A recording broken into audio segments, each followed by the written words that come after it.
হঠাৎ করে আমার কি হয়ে গেল? কি হলো? একটু আগে ভালো ছিলাম, হঠাৎ করে আমার কি হয়ে গেল আমি কইতে পারতেছি না। কেন কান্দিস না ভাই, তুই কান্দিস না, তোর কান্দন দেখে আমারও থাকতে পারি না রে ভাই, কষ্ট লাগে মনে রে। अबे साले কইতে গেলে কেমন জানি লাগতেছে, হঠাৎ করে কি হয়ে গেল কইতে পারতেছি না তো। হঠাৎ করে কি হলো ভাই? ভাই তুই বল, আমাকে বল ভাই, তোর মনটা একটু শান্তি লাগবে রে ভাই, বল বল কি হয়েছে তোর? এটা তো কোনোদিন ভাবিনি আমি। আমার মা বোনেরা কই?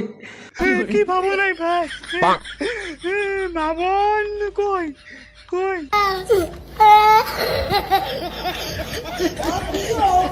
এইরকম মজার মজার ভিডিও দেখার জন্য আমার পেজটাকে তোমরা ফলো করে দাও, আর সারা জীবন যদি তোমাদের এরকম করে হাসাইতে পারি।